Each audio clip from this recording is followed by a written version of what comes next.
CBI द्वारा दर्ज किए गए एफआईआर में 13 नंबर के आरोपी शनि मारवाह के पिता कुलविंदर मारवाह हैं। भाजपा ने इस वीडियो के आधार पर आरोप लगाया है कि दिल्ली में शराब नीति के जरिए केजरीवाल सरकार ने दलाली कमाई। जो व्यक्ति खुद मनीष सिसोदिया जी के हाथों में पैसा पकड़ाता था, मोटा माल जो मनीष सिसोदिया को दलाली और कमीशन के रूप में देता था, आप खुद उस व्यक्ति के मुंह से सुनेंगे। आपने देखा होगा जो आरोपी लिस्ट है सीबीआई की, उसमें 13 नंबर आरोपी जो है उसका नाम है सनी मारवाह। तो सनी मारवाह के पिताजी हैं जिनका नाम है कुलविंदर मारवाह। भाजपा प्रवक्ता संबित पात्रा ने कहा है कि अरविंद केजरीवाल जी जब मुख्यमंत्री बने थे तब उन्होंने कहा था कि अगर कोई भ्रष्टाचार करे तो आप उसका स्टिंग कर लेना, उनकी रिकॉर्डिंग कर लेना और हमें भेज देना, हम सच दिखा देंगे। पात्रा ने कहा कि आज स्टिंग मास्टर का स्टिंग हो गया है। आज इस प्रेस कॉन्फ्रेंस के माध्यम से हम जो दिखाने वाले हैं, स्टिंग मास्टर का स्टिंग हो गया है। अरविंद केजरीवाल जी जब मुख्यमंत्री बने थे तो उन्होंने खड़े होकर कहा था कि देखो जी, अगर कोई भ्रष्टाचार करे तो आप जरूर उसका स्टिंग कर लेना, आप उसकी रिकॉर्डिंग कर लेना और हमें रिकॉर्डिंग भेज देना, तो हम जो है सच दिखा देंगे। डिप्टी सीएम मनीष सिसोदिया पर आरोप लगाते हुए संबित पात्रा ने कहा कि सिसोदिया और केजरीवाल ने इस घोटाले में मोटा माल कमाया है। संबित पात्रा ने कहा कि हमने 5 सवाल किए थे लेकिन कोई जवाब नहीं मिला है। उन्होंने कहा कि आम आदमी पार्टी हमारे सवालों का जवाब दे। शराब, कमीशन और घोटाला, इसको लेकर दिल्ली में विगत दिनों में भारतीय जनता पार्टी ने, दिल्ली की जनता ने आंदोलन किए और जिस प्रकार से शराब नीति में मोटा माल मनीष सिसोदिया जी ने कमाया, जिस प्रकार से कमीशन का खेल हुआ, इस विषय को लेकर भारतीय जनता पार्टी ने कई प्रेस कॉन्फ्रेंसेस किए हैं और कई सवाल हमने अरविंद केजरीवाल और मनीष सिसोदिया से पूछे हैं। भाजपा प्रवक्ता ने कहा कि हम स्टिंग ऑपरेशन के माध्यम से अरविंद केजरीवाल जी और मनीष सिसोदिया को बेनकाब कर रहे हैं। पात्रा ने कहा कि केजरीवाल की पार्टी कट्टर भ्रष्टाचारी है। कुछ सवाल हमने आपके माध्यम से केजरीवाल जी और मनीष सिसोदिया से पूछा था, जवाब आज तक नहीं आया। इसलिए आज इस प्रेस कॉन्फ्रेंस के माध्यम से हम जो दिखाने वाले हैं, स्टिंग मास्टर का स्टिंग हो गया है। और इस स्टिंग में जो कंटेंट है जो आप अभी देखेंगे, इससे एक बात स्पष्ट होती है कि जो लोग भ्रष्टाचार के खिलाफ लड़ने की कसम खाकर आए थे, वो आज दरअसल कट्टर भ्रष्टाचारी पार्टी के रूप में सामने आई है। और इस बड़ी खबर पर बातचीत करने के लिए हमारे सहयोगी संवाददाता शैलेंद्र मिश्र इस वक्त हमारे साथ में मौजूद हैं। उनका हम रुख करते हैं। शैलेंद्र, अगर बात की जाए तो भाजपा की ओर से एक बड़ा स्टिंग ऑपरेशन एक तरीके से रख दिया गया और यहां तो साफ तौर पे आम आदमी पार्टी गिरती दिखाई पड़ रही है इस वीडियो के आधार पे। बिल्कुल आर्येंद्र, जो ये पूरा वीडियो सामने आया है, स्टिंग सामने आया है, इसमें जिस तरह से बताया गया कि कच्ची कॉलोनी का ही करोड़ों रुपया देना पड़ा और जो बड़ी बड़ी कॉलोनियां हैं, वीआईपी कॉलोनियां हैं, उनके लिए तो और पैसा दिया गया। तो ऐसे में जो सवाल बीजेपी पूछ रही थी लगातार प्रेस कॉन्फ्रेंस के जरिए, 5 सवाल अरविंद केजरीवाल से पूछे गए, उनका जवाब बीजेपी का यह कहना था कि नहीं मिला। तमाम सवाल अरविंद केजरीवाल और मनीष सिसोदिया से पूछे जा रहे थे नई शराब नीति को लेकर। अब बीजेपी का यह कहना है कि इस स्टिंग ऑपरेशन से ये इन सवालों के जवाब मिले हैं और जिन आरोप को बीजेपी लगाती रही कि इसमें मोटा माल लिया गया मनीष सिसोदिया की तरफ से, और ये स्टिंग इस बात को साबित करता है। चूँकि जो स्टिंग हुआ है वो जो सीबीआई की एफआईआर है उसमें आरोपी नंबर जो 13 है सन्नी मारवाह, उनके पिता का स्टिंग हुआ है। तो ऐसे में बीजेपी का कहना है कि जिन आरोपों को लेकर लगातार प्रेस कॉन्फ्रेंस के जरिए या फिर धरना प्रदर्शन के जरिए बीजेपी ये कहती रही कि इस पूरी नई आबकारी नीति में भ्रष्टाचार हुआ था, जिसकी सीबीआई जांच के आदेश के बाद उसको वापस लिया गया अरविंद केजरीवाल सरकार द्वारा, और अरविंद केजरीवाल कोई जवाब नहीं दे रहे हैं, मनीष सिसोदिया कोई जवाब नहीं दे रहे हैं। उन्हें मनीष सिसोदिया को बर्खास्त करना चाहिए मंत्रिमंडल से। अब इस स्टिंग से ये बात और पुख्ता तरीके से साबित हुई है। तो निश्चित तौर पर हम देख रहे हैं कि बीजेपी और आक्रामक हुई है। अरविंद केजरीवाल, मनीष सिसोदिया और आम आदमी पार्टी से सवाल पूछ रही है। शैलेंद्र, अगर इस वीडियो के मार्फत देखा जाए तो जो बात अभी तक कही जा रही थी, लगभग 144 करोड़ रुपए का पूरा यह मामला है शराब घोटाले को लेकर, लेकिन अगर इस वीडियो के मार्फत देखें तो ये आंकड़ा ये तो बहुत ज्यादा बढ़ता दिखाई पड़ रहा है। यानी कि जिस घोटाले का जिक्र किया जा रहा है वो तो कई सौ करोड़ और ज्यादा बढ़ सकता है। देखिए, 144 करोड़ रुपए तो सिर्फ लाइसेंस फी माफ करने की बात है। यानी शराब कारोबारियों को जो कोरोना के दौरान जो लाइसेंस फी माफ की गई वही सिर्फ 144 करोड़ रुपए है।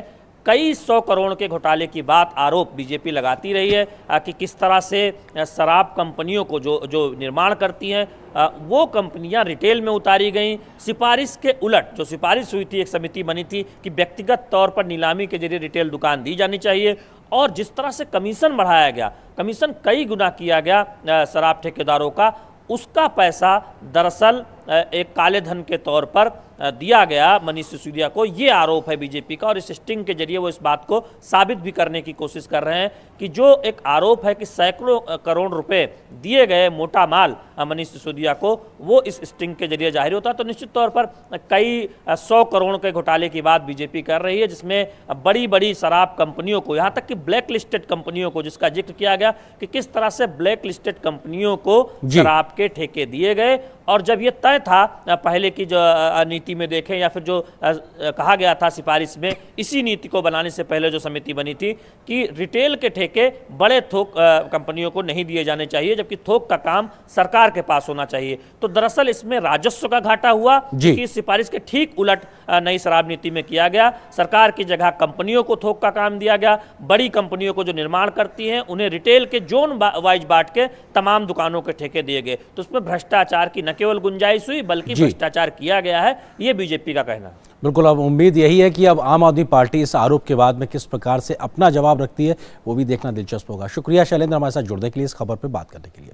अगली खबर उत्तर प्रदेश से। उत्तर प्रदेश की राजधानी लखनऊ के एक होटल में आग लगने से घटना से हड़कंप मच गया। शहर के बीचों बीच यानी हजरतगंज स्थित होटल लेवाना में सोमवार सुबह आग लग गई। जब आग लगी तब होटल के अंदर कई गेस्ट मौजूद थे, उन्हें बाहर निकाला जा रहा था। मौके पर दमकल और प्रशासन के आला अधिकारी भी पहुंच गए। अब तक 4 लोगों की मृत्यु की खबर है। इस घटना की जांच प्रमुख सचिव गृह, प्रमुख सचिव चिकित्सा व अन्य सीनियर अफसरों की उच्च स्तरीय कमेटी करेगी।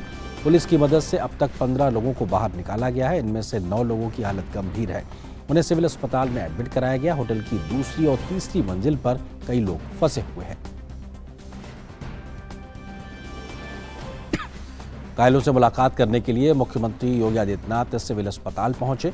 उन्होंने पूरे मामले की जांच के आदेश दिए हैं। सीएम योगी ने जिला प्रशासन के अधिकारियों को घायलों को समुचित उपचार उपलब्ध कराने के निर्देश दिए हैं।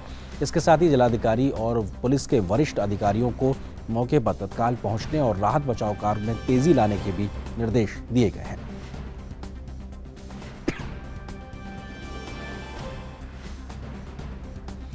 रक्षा मंत्री राजनाथ सिंह ने लखनऊ के एक होटल में आग लगने की घटना पर ट्वीट करते हुए दुख जताया है। अपने ट्वीट संदेश में रक्षा मंत्री ने कहा है कि लखनऊ के एक होटल में आग लगने की दुखद घटना की मुझे जानकारी प्राप्त हुई। स्थानीय प्रशासन से मैंने स्थिति की जानकारी ली है। राहत और बचाव कार्य जारी है। मेरा कार्यालय लगातार स्थानीय प्रशासन के संपर्क में है। मैं घटना में घायल लोगों के शीघ्र स्वस्थ होने की ईश्वर से कामना करता हूँ।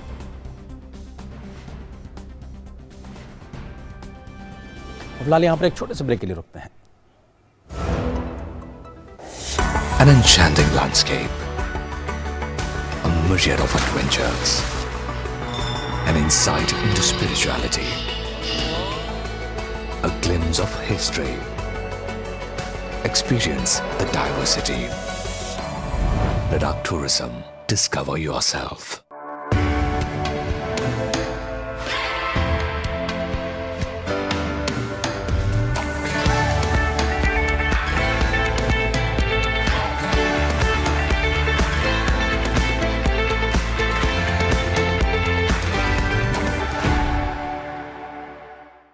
Power Grid, a Maharatna PSU of Government of India, largest transmission utility of country.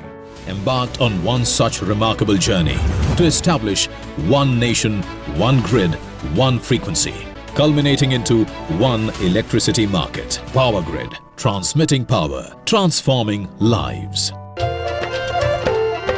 फसल बीमा से अब सुरक्षित आत्मनिर्भर बन जाए किसान। AIC के संग मौसम की मार अब नहीं करेगी तंग, नुकसान की होगी पूरी भरपाई। AIC किसान का हमराही। Agriculture insurance company of India limited, संपन्न भारत की पहचान, बीमित फसल खुशहाल किसान।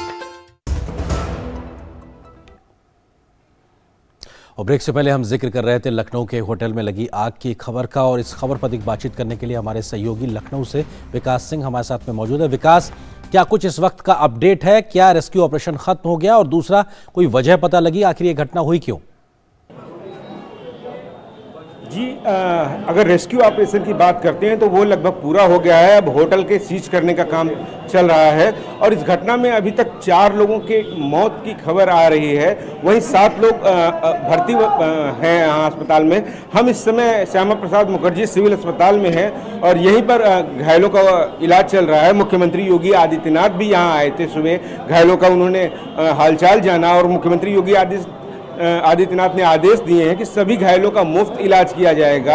और रही बात इस घटना की, तो मुख्यमंत्री योगी आदित्यनाथ ने घटना की जांच के आदेश दिए हैं। जो लखनऊ के मंडलायुक्त और पुलिस कमिश्नर लखनऊ की ज्वाइंट टीम होगी जो इस घटना की जांच करेगी। घटना की जो प्राथमिक कारण अगर देखे जाएं तो शॉर्ट सर्किट कही जा रही है, लेकिन तकनीकी जांच की जाएगी उसमें, और उसके बाद ही ये स्पष्ट हो पाएगा कि घटना का मूल कारण क्या रहा है। चूंकि इस तरीके की घटना हुई, इसके बाद शासन की तरफ से सख्त निर्देश भी दे दिए गए हैं कि अन्य भविष्य में कोई ऐसी घटना ना हो। सभी बिल्डिंगें और सभी होटल्स के जो नॉर्म्स कंडीशन होते हैं एक बार फिर से चेक किए जाएं। फायर सिस्टम का क्या होता है, सिक्योरिटी का क्या होता है, इमरजेंसी एग्जिट का क्या होता है, बिना उसके जो भी होटल होंगे उनको सीज की कार्रवाई करने के आदेश दिए गए हैं। तो अपने आप में बेहद ही दुखद घटना थी ये। मुख्यमंत्री योगी आदित्यनाथ ने इसे काफी गंभीरता से लिया है, और घटनास्थल पर प्रदेश के उप मुख्यमंत्री ब्रजेश पाठक भी पहुंचे हुए थे। आला अधिकारी मुख्यमंत्री के ने जो जैसा कि निर्देश दिया था सुबह से ही, उसके बाद से लगे हुए थे मौके पर। मंडलायुक्त रोशन जैकब भी मौके पर पहुंची वहां पर, होटल लेवाना वहां पर, और यहां के लखनऊ पुलिस कमिश्नर भी वहां पहुंचे हुए थे। उन्होंने मौके की नजाकत का जायजा लिया, और वहां पर चूंकि फायर पुलिस, SDRF, NDRF सभी की संयुक्त टीम ने पूरी मेहनत के साथ लोगों को यहाँ पर निकाला है, वहाँ पर जो लोग फंसे हुए थे वहाँ पर, और उन्होंने कटर का सहारा लेना पड़ा, पानी का तो सहारा लेना ही पड़ा। साथ ही साथ अंदर इतना ज़्यादा धुआं उस होटल के भर गया था, तो उस धुएं को निकालने के लिए एक अलग से एक मशीन लगाई गई जो अंदर से होटल का धुआं निकाला गया, क्योंकि धुएं के अंदर काफ़ी ज़्यादा लोगों का उसमें दम घुटने की वजह से बेहोशी की हालत में आए थे, जिनको एडमिट यहाँ पे कराया गया था। अभी कुछ देर पहले एक पेशेंट और आया है, क्योंकि वहाँ पर जो टीम लगाई गई थी राहत और बचाव कार्य के लिए, धुआं इतना ज़्यादा था तो उसको सफोकेशन की शिकायत थी, तो वो भी यहाँ पे भर्ती कराया गया था। तो शुरुआती दौर में 2 लोग लाए गए थे यहाँ पर, जिनमें से 8 लोग घायल थे, 2 तो जो कि डेथ हो गई थी सुबह ही, उनमें से एक सामान्य था, उसको डिस्चार्ज कर दिया गया था। अब फिलहाल 7 लोग भर्ती हैं और 4 लोगों की मौत की खबर है। जी शुक्रिया विकास, इस बातचीत और अपडेट के लिए। आप रखिए घटना पर नजर, आगे भी आपसे हम जानकारी लेते रहेंगे। आगे बढ़ते नजर डालते हैं इस वक्त कुछ और राष्ट्रीय महत्व की खबरों पर।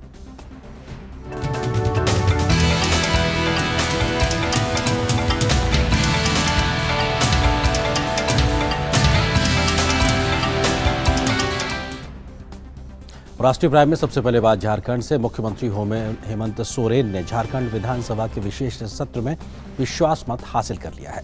वहीं भाजपा ने सदन से वॉकआउट किया। सोरेन के समर्थन में 48 वोट पड़े।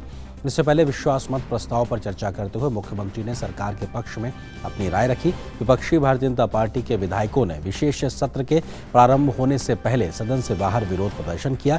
भारतीय जनता पार्टी ने अंकिता हत्या के मामले की जांच केंद्रीय अन्वेषण ब्यूरो CBI से कराने और पलामू में पांडु परिवारों की नुकसान पहुंचाने वालों को कड़ी सजा दिलाने जाने की मांग की है।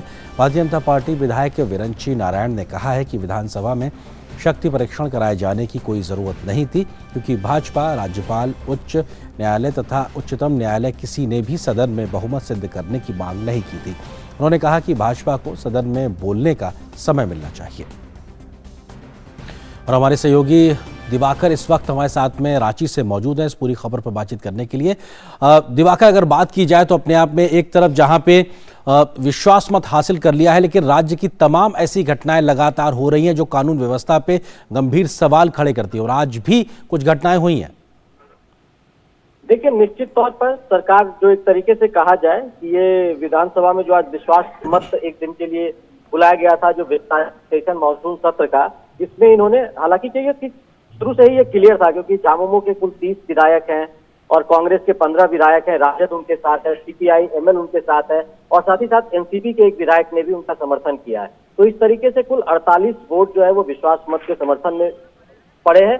और उसके बाद जो बाकी अपोजिशन था, एक तरीके से भारतीय जनता पार्टी और जो कुछ तटस्थ आजसू पार्टी है, सरयू राय निर्दलीय विधायक है, ये तमाम लोग उन्हें वोट नहीं किया और वो लोग बाहर चले गए। जब सरकार अपनी बात रख रही थी तो लास्ट में इन्होंने ये आरोप लगाते हुए कि सत्ता पक्ष को ज्यादा बोलने का मौका दिया गया और अपोजिशन को उस तरीके से बोलने का मौका नहीं दिया गया और बार बार व्यवधान भी किया गया। तो इस तरह की चीजें, और लगातार जो मेन मुद्दा जो रहा आज विधानसभा के अंदर, कि लगातार ये सरकार के कानून व्यवस्था और सरकार किस तरीके से कुछ पिछले 3.25 साल में एक तरीके से फेल रही है, ये अपोजिशन की ओर से बताने की कोशिश की गई। और लगातार जो कह सकते हैं कि सत्ता पक्ष की ओर से अपने एजेंडे की बात जो की गई, स्थानीय नीति की बात वहां पर की गई और साथ ही साथ ओबीसी आरक्षण के मुद्दे को उछाला गया। इस तरीके से ये लगा कि सरकार अपना विश्वास मत तो दिखाने की कोशिश कर ही रही थी, अपने आप में एकजुटता दिखाने की कोशिश कर रही थी, शक्ति प्रदर्शन करने की कोशिश कर रही थी, साथ ही साथ उनका जो कुछ 1-2 एजेंडा है उसे भी उन्होंने आज विधानसभा के दिवाकर आप रहिए हमारे साथ में। 1-2 खबर हम अब दर्शकों को और दिखाते हैं जो झारखंड से जुड़ी, उसके बाद आपसे हम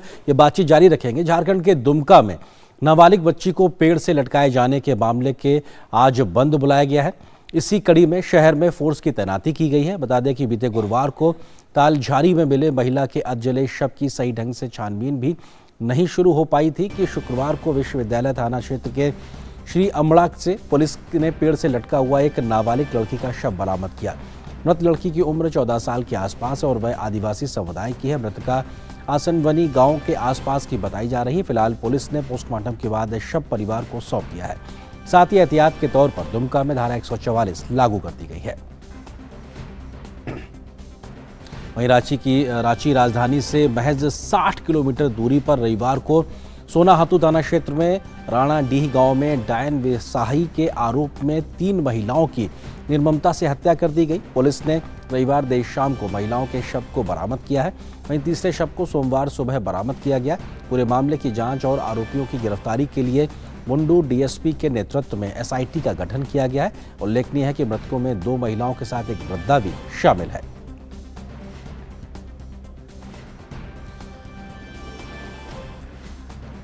और हमारे सहयोगी दिवाकर हमारे साथ लगातार बने हुए। दिवाकर, अगर हम इस प्रकार की घटनाओं का जिक्र करें तो अपने आप में ये बेहद डराने और चौंकाने वाली हैं। निश्चित तौर पर देखिए, अगर पूरे हम एक सप्ताह के, अगर झारखंड के एक बैकग्राउंड की बात करें, अगर फ्लैशबैक में जाए, तो जिस तरीके से सरकार एक तरीके से सिर्फ अपना जो एकजुटता दिखाने की कोशिश कर रही है, इसके जरिए यहाँ से सरकार कभी रायपुर चली जाती है, एक तरीके से उठ के पूरा कुनबा चला जाता है, फिर उसके बाद हेतलसूर डैम के पास चला जाता है और इसी तरीके से एक तरीके से सिर भर मीटिंगों का दौर चलता है सिर्फ सरकार बचाने के लिए। लेकिन आप अगर सिर्फ घटनाओं की बात करें तो दुमका में सबसे पहले एक युवती को जलाने की कोशिश हुई, उसके बाद उसकी मौत हो जाती है।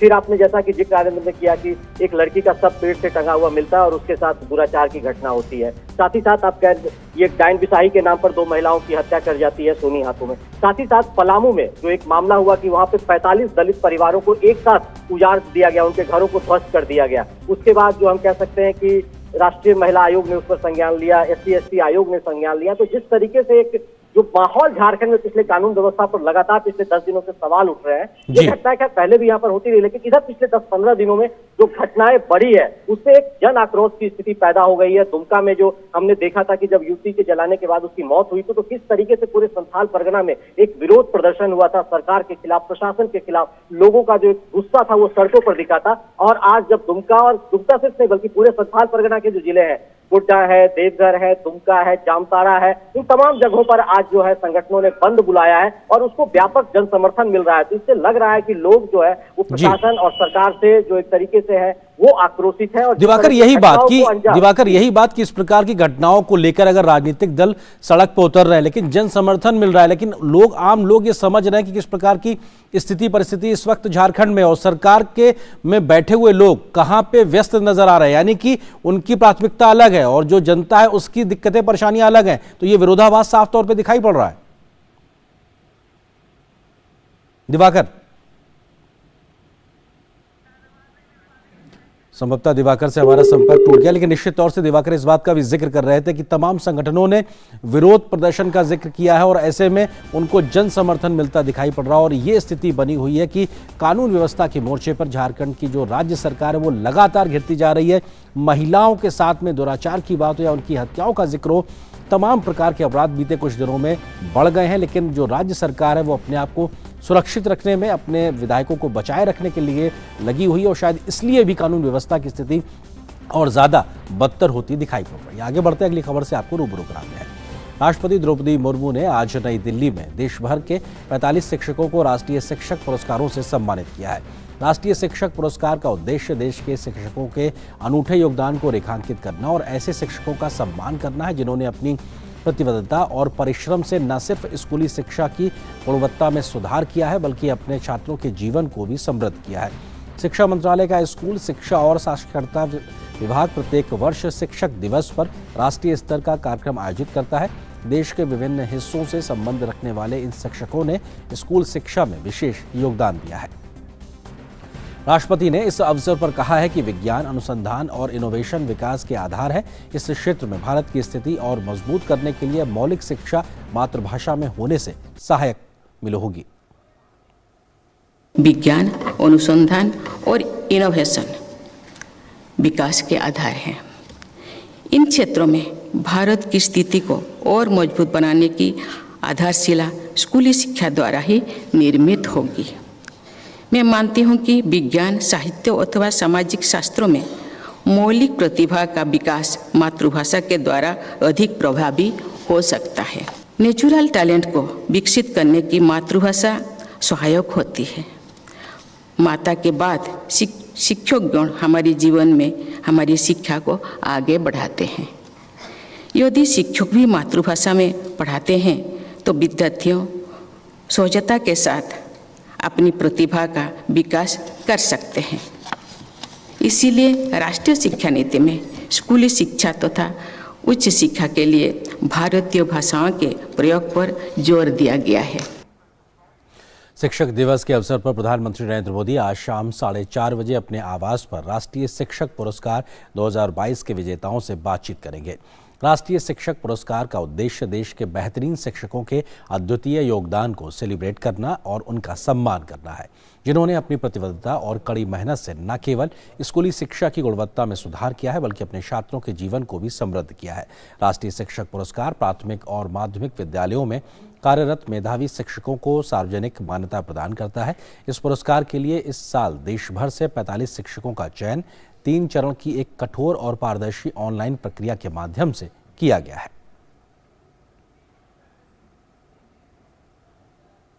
प्रधानमंत्री नरेंद्र मोदी ने देशवासियों को शिक्षक दिवस की बधाई दी है। इस मौके पर उन्होंने एक वीडियो शेयर करते हुए ट्वीट किया है और कहा है कि शिक्षक दिवस की बधाई विशेषकर उन सभी मेहनती शिक्षकों को जो युवा मन में शिक्षा को प्रोत्साहित करते हैं। मैं अपने पूर्व राष्ट्रपति डॉक्टर राधाकृष्ण को भी उनकी जयंती पर श्रद्धांजलि अर्पित करता हूं।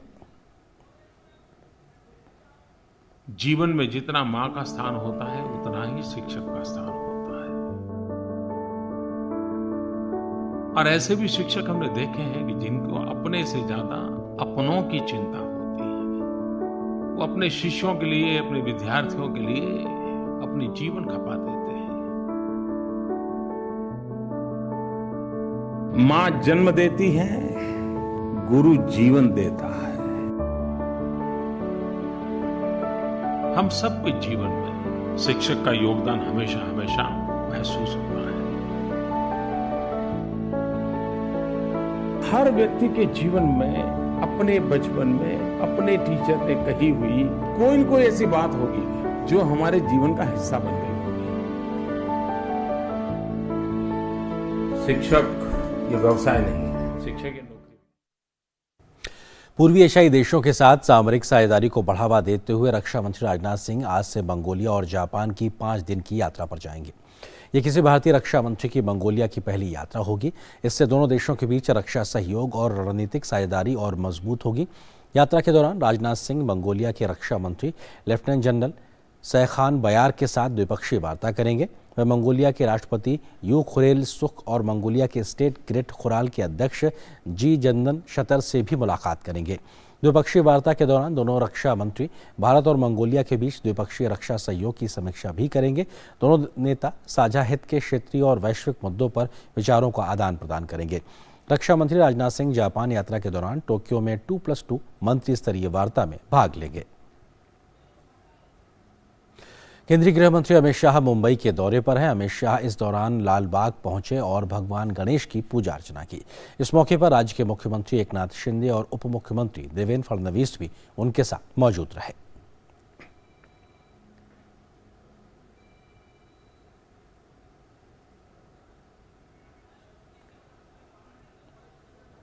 और अब देखते हैं अर्थ जगत से जुड़ी हुई क्या है आज की बड़ी खबरें।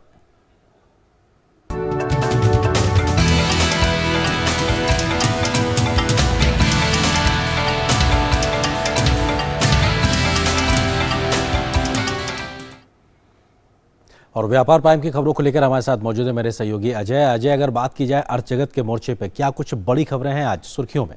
धन्यवाद आर्यन जी। शुरुआत करूंगा सर्विस सेक्टर के PMI आंकड़े से, जो कि काफ़ी अच्छे इकोनॉमी के लिए, देश में सर्विस सेक्टर के लिए अच्छी खबर है। अगस्त माह का सर्विसेज PMI का स्तर 57.2 57.2 दर्ज किया गया। इससे पहले जुलाई में ये 55.5 के स्तर पर था। कोविड की वजह से जो पाबंदियां लगाई गई थीं सर्विस सेक्टर पे, अब धीरे धीरे कारोबार पटरी पर वापस आ रहा है। इसी वजह से सर्विस सेक्टर काफ़ी तेज़ी से रफ्तार पकड़ रहा है। इससे भी अच्छी खबर यह है कि सर्विस सेक्टर में मिलने वाली नौकरियों की रफ्तार 14 सालों में सबसे ज़्यादा दर्ज की जा रही है। दरअसल ये सर्वे है S&P ग्लोबल मार्केट इंटेलिजेंस का, जिसमें बताया गया है कि दूसरी तिमाही में भारत में सर्विस सेक्टर की मांग काफ़ी तेज़ी से बढ़ रही है। गौरतलब है कि सर्विस सेक्टर का देश की अर्थव्यवस्था में 55% से ज़्यादा की हिस्सेदारी है और देश की इकॉनमी को आगे ले जाने में भी इसका एक महत्वपूर्ण योगदान है। कोविड के बाद, कोविड में सबसे ज़्यादा जो प्रभावित हुआ था सेक्टर वो था सर्विस सेक्टर, और अब ये धीरे धीरे पटरी पर वापस आ रहा है। ये अच्छी खबर। उधर केंद्रीय सूचना एवं प्रसारण मंत्री अनुराग ठाकुर ने भारत द्वारा ब्रिटेन को पीछे छोड़कर दुनिया की 5वीं सबसे बड़ी अर्थव्यवस्था बनने पर एक लेख में कहा है कि आज़ादी के 75वें साल में भारत दुनिया की 5वीं सबसे बड़ी इकॉनमी बन गया। उन्होंने भरोसा जताया कि भारत अगले 2 सालों में $5 ट्रिलियन अर्थव्यवस्था बन जाएगा। कोरोना संकट के बावजूद बीते 8 सालों में पीएम मोदी ने इकॉनमी को टॉप गियर में डाला और पहली तिमाही में जो भारत की विकास दर है 13.5% रही, जो कि सबसे ज़्यादा है बड़ी इकॉनमीज़ में। PPP आधार पर देखें तो भारत अमेरिका और चीन के बाद दुनिया की तीसरी सबसे बड़ी इकॉनमी है। और जो कोविड काल में नीतियाँ बनाई गई, ख़ासतौर पर मैन्युफैक्चरिंग को लेकर के, उसमें 2 लाख करोड़ रुपए के PLI स्कीम का असर तेजी से दिखने लगा। और ये नहीं भूलना चाहिए कि भारत ने दुनिया की सबसे बड़ी खाद्य सुरक्षा योजना के साथ साथ दुनिया का सबसे बड़ा कोरोना वैक्सीनेशन प्रोग्राम भी चलाया।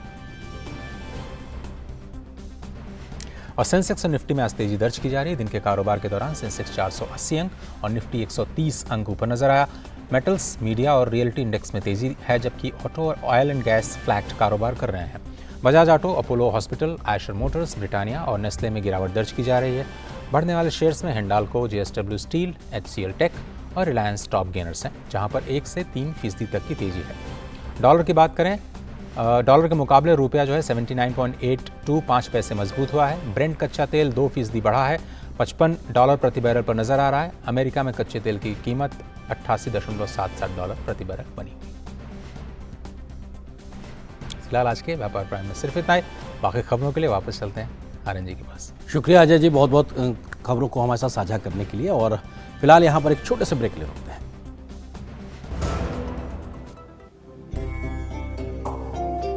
हमारा देश भारत आजादी का अमृत महोत्सव मना रहा है। आइए हम भी इस महोत्सव में भाग लें। सड़क पर रहते हुए बच्चों को आपने कई बार देखा होगा। कोई बच्चा दिव्यांग होता है, कोई बाल मजदूर, तो कोई परिवार से पिछड़ा हुआ। जब भी हम ऐसे किसी बच्चे को सड़क पर देखें, तो ये हम सभी का देश के प्रति कर्तव्य है कि हम NCPCR के सिटीजन पोर्टल पर सूचना दें। मैं एक अध्यापिका हूँ। हमने कोविड-19 जैसी कठिन परिस्थितियों में भी बच्चों तक ऑनलाइन शिक्षा पहुंचाई है, पर सड़क पर रह रहे बच्चे इस शिक्षा से आज भी वंचित हैं। इन बच्चों की मदद हमें व्यक्तिगत क्षमता में करनी चाहिए। अपनी सेवाएं देने के लिए आप NCPCR के बाल स्वराज पोर्टल पर जाकर खुद को व्यक्तिगत सेवाओं के लिए जैसे शिक्षा देने की सेवा, मेडिकल सेवा, लीगल सेवा आदि प्रदान करने के लिए रजिस्टर करें। An enchanting landscape, a myriad of adventures, an insight into spirituality, a glimpse of history. Experience the diversity. Ladakh Tourism. Discover yourself. पेड़ लगाओ, पानी बचाओ, जनसंख्या को जनबाढ़ न बनाओ। IME Sahibabad, Ghaziabad, NCR. 27 years of excellence in higher education offers Radhika Scholarship up to 50% of college fees.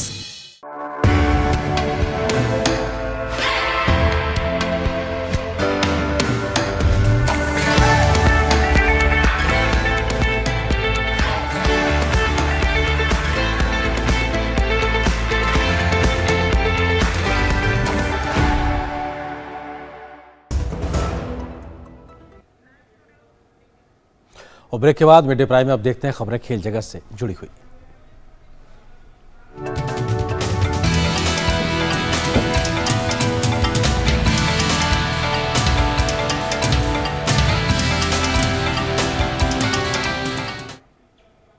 और खेल प्राइम की खबरों को लेकर मेरे साथ मौजूद है मेरी सहयोगी सुचित्रा। सुचित्रा, क्या बड़ी खबरें खेल के मैदान से? शुक्रिया आर्येंद्र। सबसे पहले बात करते हैं यूएस ओपन की। गत विजेता और दुनिया के नंबर 1 खिलाड़ी डेनियल मेदवेदेव यूएस ओपन से हार कर बाहर हो गए हैं।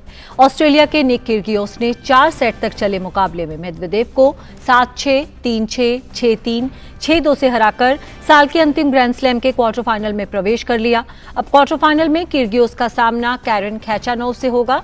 खैचानोव ने 5 सेट तक चले मुकाबले में स्पेन के पाब्लो कैरेनो बुस्ता को मात दी। वहीं राउंड ऑफ 16 में मिली इस हार के साथ ही मेदवेदेव की शीर्ष वरीयता खोने का खतरा मंडरा रहा है। अब यूएस ओपन समाप्त होने के बाद पुरुष एकल रैंकिंग के शीर्ष पर कोई अन्य खिलाड़ी देखने को मिलेगा। उधर कोको गॉफ ने भी चीन की झांग शुआई पर सीधे सेट्स में जीत के साथ पहली बार यूएस ओपन के क्वार्टर फाइनल में प्रवेश किया। अपने घरेलू ग्रैंड स्लैम में खेल रही अमेरिका की 12वीं वरीयता प्राप्त गॉफ ने झांग शुआई को 7-5, 7-5 से मात दी। गॉफ अगले दौर में फ्रांस की 17वीं वरीयता प्राप्त कैरोलिन गार्सिया से भिड़ेंगी। गॉफ ने इस साल के यूएस ओपन में अब तक एक भी सेट नहीं गंवाया है। ट्यूनीशिया की ओंस जेब्यूर ने पहली बार यूएस ओपन के क्वार्टर फाइनल में जगह बना ली है। जेब्यूर ने वेरोनिका कुदरमेतोवा को 7-6, 6-4 से शिकस्त दी। विंबलडन की उपविजेता जेब्यूर अब अगले दौर में ऑस्ट्रेलिया की आला टोमयानोविच से भिड़ेंगी। टोमयानोविच ने तीसरे दौर में सेरेना विलियम्स को मात दी थी। इटली के मैथ्यू बेरेतिनी ने एलेजांड्रो डेविडोविच फोकिना के साथ चले मैराथन मुकाबले में जीत दर्ज करते हुए अंतिम 8 में जगह पक्की की। बेरेतिनी ने फोकिना को 3-6, 7-6, 6-3, 4-6, 6-2 से मात दी। बात करते हैं फुटबॉल की। डेब्यूटेंट एंटनी ने मैनचेस्टर यूनाइटेड को ओल्ड ट्रैफर्ड में खेले गए एक अहम मुकाबले में आर्सेनल पर 3-1 से जीत दिलाने में महत्वपूर्ण भूमिका निभाई। इस हार के साथ इस सीजन में जीत के रथ पर सवार आर्सेनल का विजयी रथ रुक गया है और उनका 100% जीत का सिलसिला टूट गया। एंटनी को उपलब्ध होते ही स्टार्टिंग लाइनअप में जगह दी गई और उन्होंने इस फैसले को सही साबित करते हुए पहला हाफ खत्म होने से 10 मिनट पहले गोल भी कर दिया। बुकायो साका ने आर्सेनल के लिए बराबरी का गोल दागा। हालांकि 6 मिनट बाद ही मार्कस रैशफोर्ड ने गोल करते हुए मैन्यू को फिर से आगे कर दिया। 10 मिनट बाद रैशफोर्ड ने एक और गोल किया और टीम की जीत तय कर दी। ये मैन्यू की ईपीएल में लगातार चौथी जीत रही। इस हार के बावजूद आर्सेनल शीर्ष पर काबिज है, जबकि मैनचेस्टर यूनाइटेड अंक तालिका में 5वें स्थान पर आ गई है। बात करते हैं फॉर्मूला 1 की। रेड बुल के मैक्स वर्स्टैपेन ने लगातार दूसरे साल पोल पोजीशन से शुरुआत करते हुए अपनी घरेलू ग्रां प्री डच ग्रां प्री में जीत दर्ज की। वर्स्टैपेन ने फॉर्मूला 1 खिताब की ओर मजबूती से कदम बढ़ा दिए हैं। चैंपियनशिप में उनकी बढ़त 109 अंक की है।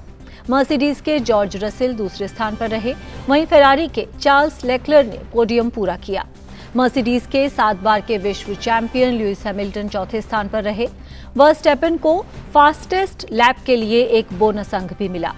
कंस्ट्रक्शन स्टैंडिंग्स में रेडबुल के खाते में 511 अंक हैं, वहीं फेरारी के पास 376 अंक हैं। तो ये थी इस वक्त की खेल की कुछ प्रमुख खबरें। वापस चलते हैं आरेंद्र के पास। चित्रा इन तमाम खबरों को हमारे साथ में साझा करने के लिए, और बात उन खबरों की जो दुनिया भर में सुर्खियां बनी हुई हैं।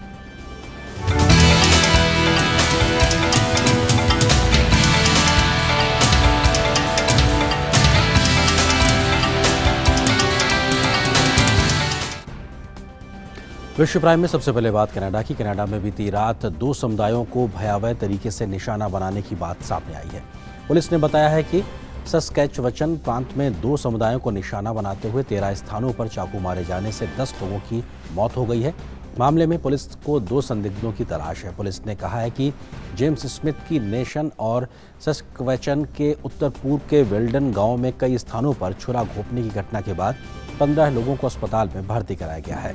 कनाडा में कई लोगों की छुरा मारकर हत्या करने की घटना का पता लगने के बाद पीएम ट्रूडो ने शोक व्यक्त किया है। उन्होंने कहा कि यह घटना भयावह और दिल दहला देने वाली है।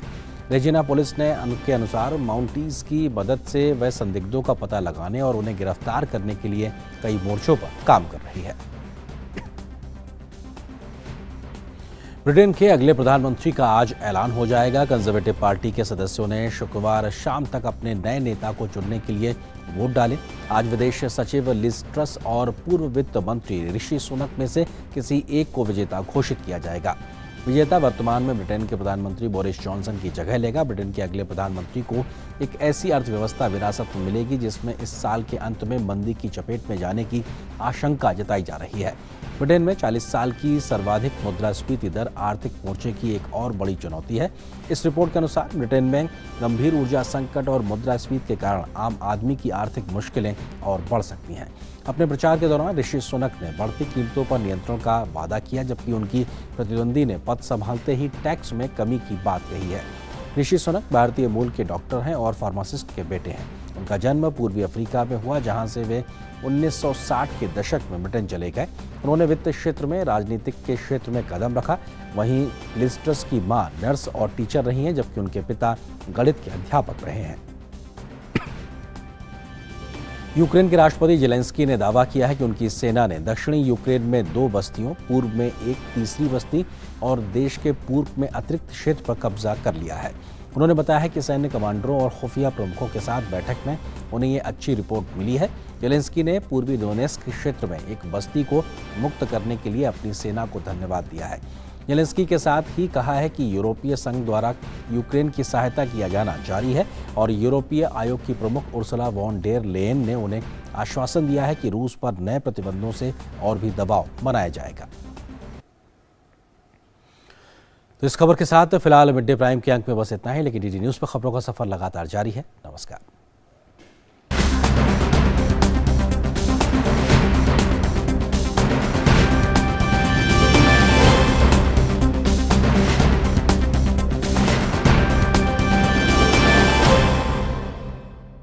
मिड डे प्राइम के प्रायोजक थे IME Ghaziabad, 27 years of excellence in higher education, और बैंक ऑफ इंडिया, रिश्तों की जमा पूंजी।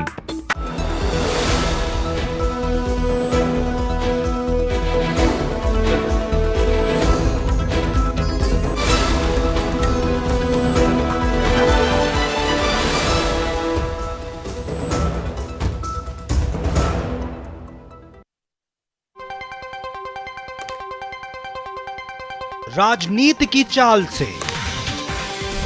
दुनिया के हाल तक, खेल के मैदान से किसान के खलियान तक, दिन भर की हर छोटी बड़ी खबर को समेटे खबर के हर किरदार को दिखाते हैं हम।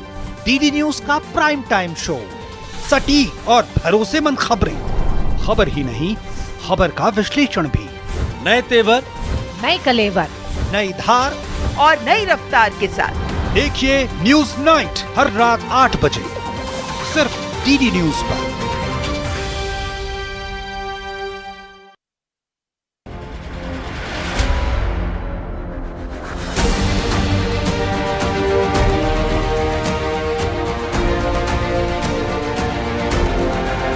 but there is another goal that Prime Minister Narendra Modi has set for India, and that is for India to become a developed nation by 2047. Do you think India can make it? We've seen, great economic growth. There are exemplars who've gone down that path. India will do it in its own way. India's greatest resource is its people. You'll take your primary resource, the great people, and join the League of Developed Countries.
हर दिन हर पल बनती खबरें, बदलती दुनिया, हम लेकर आते हैं आपके लिए बड़ी खबरें, संपूर्ण कवरेज ताकि आप रहें खबरों के बीच हमारे साथ। मिड डे प्राइम हिंदी सोमवार से शुक्रवार दोपहर 1 बजे सिर्फ डीडी न्यूज पर।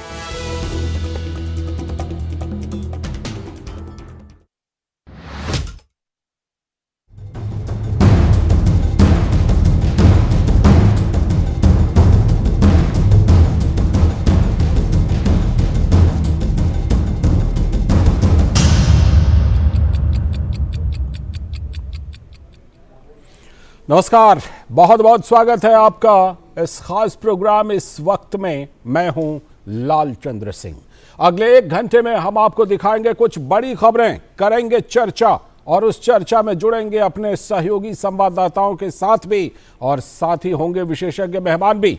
और आज हम खास तौर पर बात करने वाले हैं कि दिल्ली के तर्ज पर झारखंड में हेमंत सोरेन ने विश्वास मत हासिल कर लिया, लेकिन प्रशासन और कानून व्यवस्था पूरी तरह से वहां पर ध्वस्त है। इसके साथ ही आज खास चर्चा करेंगे कि 2024 के आम चुनाव के लिए विपक्ष की तरफ से कितने सूत्रधार हैं। इसी क्रम में नीतीश कुमार आ रहे हैं दिल्ली और भी कई दावेदार हैं। साथ ही बात होगी कि कांग्रेस रीलॉन्चिंग करने की कोशिश कर रही है राहुल गांधी को, लेकिन G23 के कई बड़े नेता मंच से गायब हैं। और भी होंगे कई अहम सवाल और जवाब, लेकिन सबसे पहले इस वक्त की हेडलाइंस। शिक्षक दिवस के अवसर पर राष्ट्रपति द्रौपदी मुर्मू ने देश भर के 45 शिक्षकों को राष्ट्रीय शिक्षक पुरस्कार से किया सम्मानित। कहा, विज्ञान, अनुसंधान और नवोन्मेष की शिक्षा मातृभाषा में दिए जाने से इन क्षेत्रों में भारत की स्थिति होगी और मजबूत। प्रधानमंत्री नरेंद्र मोदी शाम को पुरस्कार विजेताओं से करेंगे बातचीत। प्रधानमंत्री ने शिक्षक दिवस के मौके पर दी बधाई।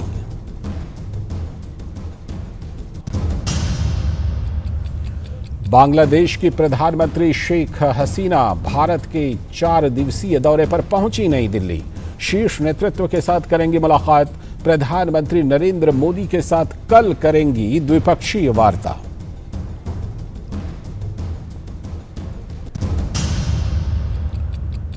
उत्तर प्रदेश की राजधानी लखनऊ के लिवाना होटल में लगी भीषण आग में 4 लोगों की मौत।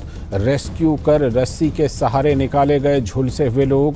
राज्य सरकार ने दिए जांच के आदेश। मुख्यमंत्री योगी आदित्यनाथ ने बचाव कार्य में तेजी लाने के दिए निर्देश।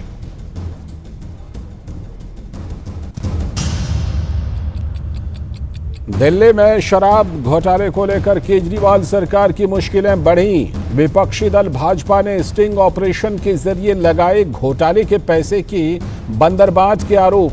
डिप्टी सीएम को पैसे पहुंचाने वाले लोगों का स्टिंग करने का भाजपा ने किया दावा। और झारखंड में राजनीतिक संकट के बीच दिल्ली के तर्ज पर हेमंत सोरेन ने विधानसभा में खुद प्रस्ताव लाकर हासिल किया विश्वास मत। राज्य में एक आदिवासी नाबालिग लड़की के साथ रेप और हत्या पर सीएम सोरेन का असंवेदनशील बयान, विपक्ष ने बोला हमला। ये थे इस वक्त की हेडलाइंस। अब देखते हैं खबरों को विस्तार से और शुरुआत कर लेते हैं झारखंड की खबर से ही। झारखंड में जहां पर राजनीतिक संकट तो बरकरार है, हेमंत सोरेन सरकार मुश्किल में है, लेकिन इस बीच हेमंत सोरेन ने एक दांव चला है दिल्ली के तर्ज पर।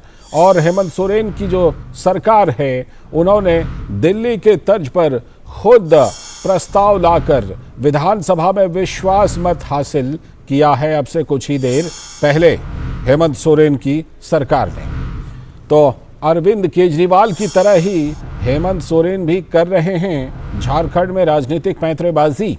ये सवाल उठता है और ये सवाल इसलिए भी क्योंकि इस बीच राज्य में प्रशासन और कानून व्यवस्था का है बुरा हाल। और ये अलग अलग जगहों से खबरें आ रही हैं झारखंड में कानून व्यवस्था से जुड़ी हुई खबरें।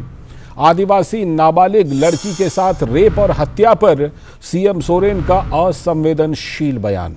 मुख्यमंत्री हेमंत सोरेन ने खुद ये बयान दिया है और क्या कहा है कि ऐसी घटनाएं तो होती ही रहती हैं, इसे रोका नहीं जा सकता।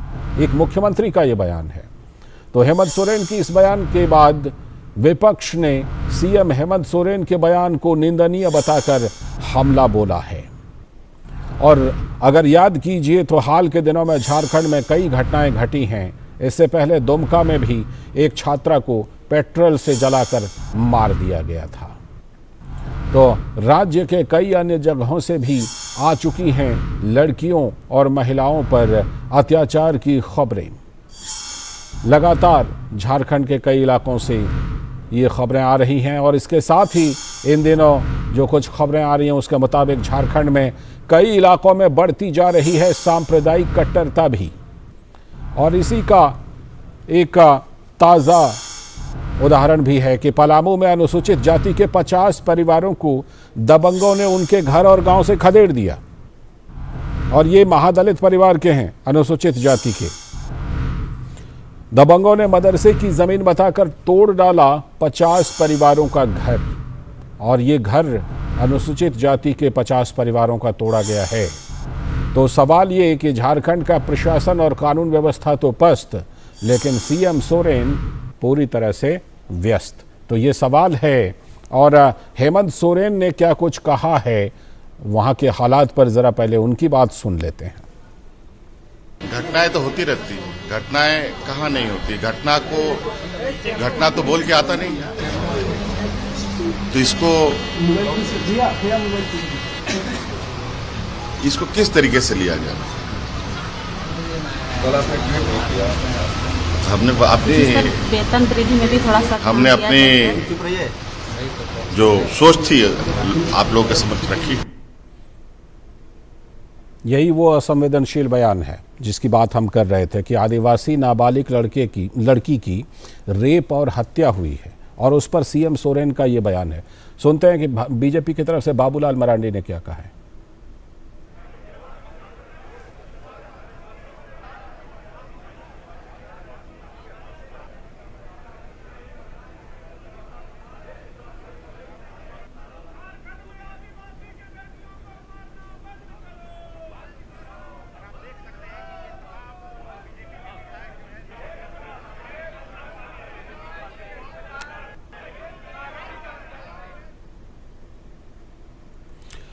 तो भारतीय जनता पार्टी लगातार प्रदर्शन कर रही है इन सभी चीज़ों के खिलाफ। कानून व्यवस्था की बात हो या फिर सांप्रदायिक कट्टरता जो बढ़ती जा रही है उसके खिलाफ भी भारतीय जनता पार्टी लगातार प्रदर्शन कर रही है। और इस बीच में दिल्ली के तर्ज पर हेमंत सोरेन ने विश्वास मत अपने से ही लाया और अपने से ही हासिल कर लिया। दिवाकर कुमार हमारे संवाददाता रांची से हमारे साथ जुड़ चुके हैं। दिवाकर, सबसे पहली तो बात यही कि क्या दिल्ली के तर्ज पर राजनीतिक पैंतरेबाजी का मौसम चल रहा है झारखंड में भी इन दिनों? देखिए, निश्चित तौर पर इसे कहा जाए तो राजनीतिक पैंतरेबाजी ही है, जिसकी की कोई आवश्यकता नहीं थी। झारखंड की जो सरकार है वो पूर्ण बहुमत की सरकार है, और ऐसे में जिस तरीके से पिछले 10 दिनों से जो गतिविधियां चल रही है वो सिर्फ एक तरीके से अपना एकजुटता प्रदर्शन करने की कोशिश हो रही है। और आज उसका अगला कदम इन्होंने, जो हम कह सकते हैं विधानसभा का जो मानसून सत्र खत्म हुआ था उसका उन्होंने एक विस्तारित रूप आज एक दिन के लिए बुलाया था, और उसमें उन्होंने अपने मन से ही अपनी तरफ से उन्होंने विश्वास मत हासिल करने का प्रपोजल रखा। और ये जब स्थिति होती है तब होती है, या तो हाईकोर्ट बोले कि आपकी सरकार अल्पमत में है, या फिर गवर्नर बोले कि आपको विश्वास मत हासिल करना है, या फिर अपोजिशन की तरफ से ये मांग की जाए। लेकिन यहां पर ये तीनों में से कोई प्रकरण नहीं हुआ। सरकार खुद अपना विश्वास मत लेकर आती है, और उसके बाद जो अपने तरीके से वो बोलती है, जो उनको बात कहने का जो एक तरीका से, क्योंकि जब सत्ता पक्ष होते हैं तो स्पीकर भी उन्हीं का होता है, तो इस तरह से चीजें पूरी तरह से होती है। और विपक्ष की ओर से यह भी आरोप लगाया गया कि उन्हें बोलने का उस तरीके से मौका नहीं दिया गया जो उनकी सदस्यता के आधार पर उन्हें मिलनी चाहिए। तो इस तरह का आरोप प्रत्यारोप का दौर भी लगातार चलता रहा। लेकिन जो सबसे गंभीर मुद्दा यह है कि झारखंड में इन दिनों कानून व्यवस्था पर लगातार सवाल उठ रहे हैं। जैसा कि हम बता रहे थे, पहले दुमका में एक लड़की को जलाया गया और उसके बाद उसकी मौत हो जाती है। उसके बाद फिर आप देखते हैं कि दुमका में एक आदिवासी लड़की का पेड़ पर टंगा हुआ शव मिलता है और कहा जाता है कि उसके साथ दुर्व्यवहार और दुराचार होता है। उसके बाद पलामू में एक दलित परिवार के 50 लोगों को उजाड़ दिया जाता है, और उसके बाद बारिश के मौसम में उसे एक तरीके से जो ठोर ठिकाना है वो भी नहीं मिल पाता है। तो किस तरीके से, कितनी संवेदनशीलता से सरकार काम कर रही है, इस पर निश्चित तौर पर सवाल उठ रहे हैं, और विपक्ष लगातार यही सवाल उठा रहा है। और इसी की वानगी के तर्ज पर अगर हम देखें तो लगातार जो आज विधानसभा का सत्र बुलाया गया था उसके पहले जो गतिविधियां थी वो लगातार सिर्फ कानून व्यवस्था को लेकर अपोजिशन अपनी बात रख रहा था। बिल्कुल, और वो अपोजिशन को मैं देख रहा हूं अपने टेलीविजन स्क्रीन पर कि काफी ज्यादा धरना प्रदर्शन किया जा रहा है अपोजिशन की तरफ से।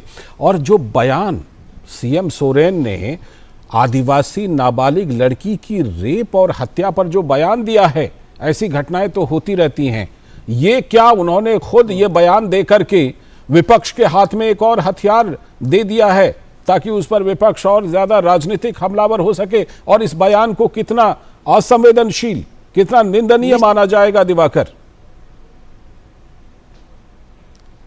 निश्चित तौर पर विपक्ष को इन्होंने मुख्यमंत्री हेमंत सोरेन ने एक और मुद्दा दे दिया है कि जिस तरीके से लगातार विपक्ष का ये आरोप रहा है कि जो सरकार है ये महिलाओं को लेकर, दलित आदिवासियों को लेकर उतनी संवेदनशील नहीं है, इसी वजह से इस तरह की घटनाएं राज्य में हो रही है। अगर सरकार संवेदनशील होती और सरकार प्रशासन को टाइट की होती तो इस तरह की घटनाएं अंजाम नहीं होती। और उस बार जब मुख्यमंत्री का इस तरह का बयान आता है तो निश्चित तौर पर विपक्ष के हाथ में एक और मुद्दा मिलता है, और विपक्ष को सरकार पर सवाल खड़े करने का जो हम कहते हैं एक मौका भी मिल जाता है। और लगातार इसकी जो हम कह सकते हैं जो मुख्यमंत्री की ओर से जो बयान इस मुद्दे पर आया है उसकी आलोचना हर तरफ से हो रही है। और हालांकि सत्ता पक्ष की ओर से दबी जुबान से अभी तक किसी का पक्ष इस मुद्दे पर नहीं आया है, किसी ने अपनी रिएक्शन इस पर नहीं दिया है, लेकिन लगातार जो है अपोजिशन इस मामले को उठा रहा है। और लगातार जो हम कह सकते हैं कि विधानसभा के बाहर भी तख्तियां लेकर जब विपक्षी नेता पहुंचे थे तो उन्होंने भी लगातार इस असंवेदनशील बयान की चर्चा की, और लगातार वो एक तरीके से सरकार से इस्तीफे की भी मांग कर रहे हैं कि मुख्यमंत्री हेमंत सोरेन पर जिस तरीके से ऑफिस ऑफ प्रॉफिट का मामला चल रहा है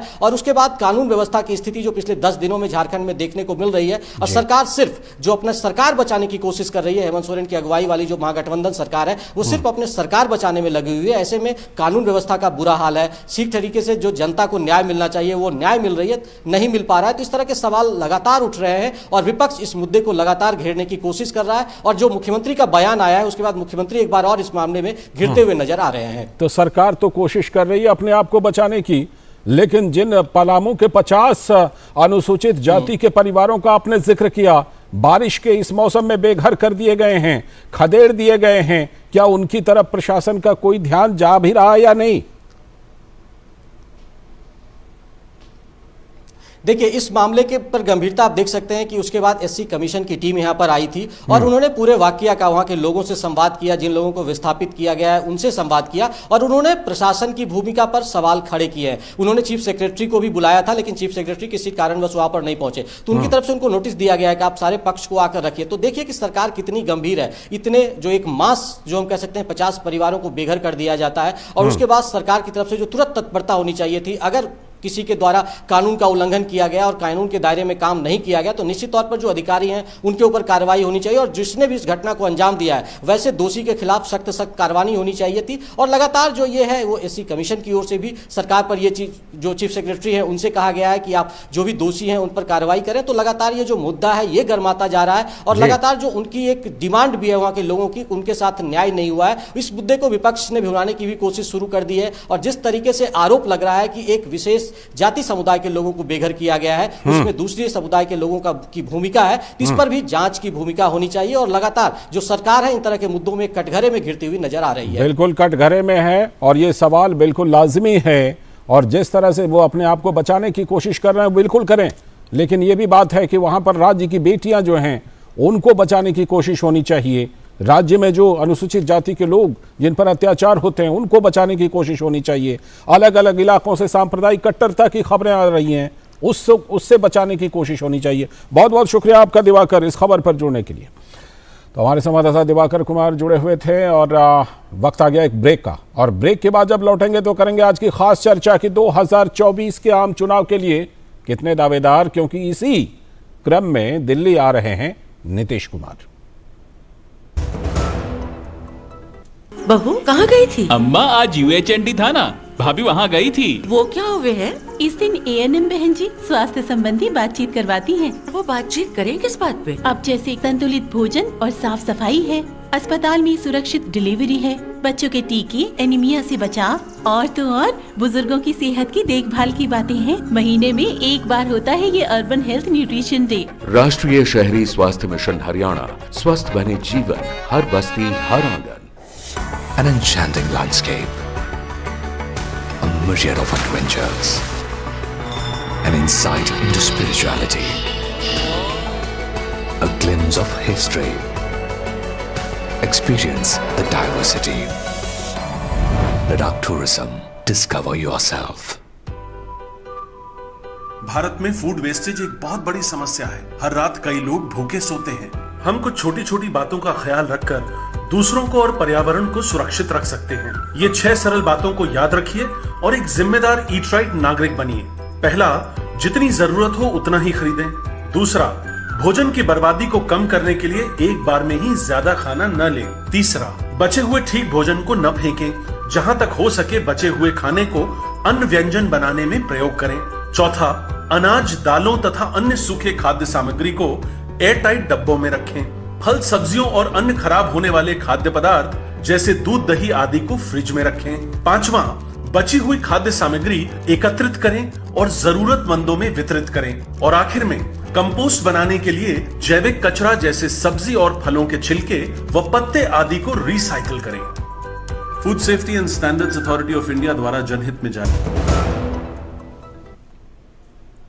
ब्रेक के बाद एक बार फिर से आपका स्वागत है। डीडी न्यूज पर आप देख रहे हैं इस वक्त। अब बारी आ गई आज की खास चर्चा की और आज जो हम खास चर्चा करने वाले हैं वो यही कि 2024 के लिए कितने सूत्रधार हैं। इसी क्रम में नीतीश कुमार दिल्ली आ रहे हैं तो सवाल ये उठ रहा है कि 2024 के आम चुनाव के लिए विपक्षी एकता के कितने सूत्रधार हैं। हम आपको नाम आगे चलकर गिनाएंगे कि अब तक कितने लोग दावा ठोंक चुके हैं। और इसी क्रम में बिहार में नई महागठबंधन सरकार के गठन के बाद मुख्यमंत्री नीतीश कुमार दिल्ली आ रहे हैं। ये उस गठन के बाद, महागठबंधन सरकार के गठन के बाद पहली दिल्ली यात्रा है उनकी, तो वो दिल्ली आ रहे हैं इसी क्रम में।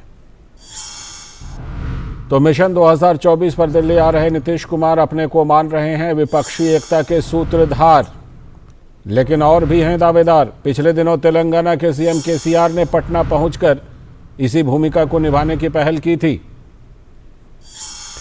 इस बीच जेडीयू ने दावा किया है कि दिल्ली में नीतीश कुमार विपक्षी नेताओं से मिलेंगे और उन्हें एकजुट करेंगे। याद कीजिए, पिछले दिनों ठीक ऐसी ही कोशिश हो चुकी है पिछले कई महीनों में, और इसमें जो नाम शामिल हैं केसीआर, ममता बनर्जी, शरद पवार जैसे नेता ये कोशिश कर चुके हैं। तो नीतीश जब दिल्ली आ रहे हैं इस कोशिश में, तो 3 दिनों की उनकी यात्रा है और इस दौरान वो शरद पवार, सीताराम येचुरी और अरविंद केजरीवाल से भी मिलेंगे। लेकिन इन तमाम कवायदों के बीच अभी तक ये साफ नहीं है कि इस गठबंधन में कांग्रेस भी होगी या नहीं होगी? मुख्य विपक्षी पार्टी कांग्रेस को साथ लिया जाएगा या नहीं लिया जाएगा? पटना में जब केसीआर से पीएम पद के लिए नाम बताने को कहा गया था तो नीतीश कुमार असहज हो गए थे। और याद कीजिए, केसीआर ने नीतीश कुमार का नाम नहीं लिया था। नीतीश कुमार को यह भी पता है कि वो आरजेडी की कृपा से फिलहाल बिहार में मुख्यमंत्री बने हुए हैं। तो अगर राजनीतिक हैसियत की बात की जाए तो नीतीश की राजनीतिक हैसियत फिलहाल ममता बनर्जी और केसीआर के सामने तो कहीं नहीं टिकती। तो ऐसे में सवाल ये उठ रहा है कि क्या नीतीश राष्ट्रीय राजनीति में अपने को सक्रिय करके सिर्फ अपने अस्तित्व को ही बचाने की कवायद कर रहे हैं क्या? एक और बड़ी बात है कि राजनीतिक सहयोगियों के मामले में पाला बदलने के लिए तो नीतीश कुमार मशहूर हो चुके हैं। तो ऐसे में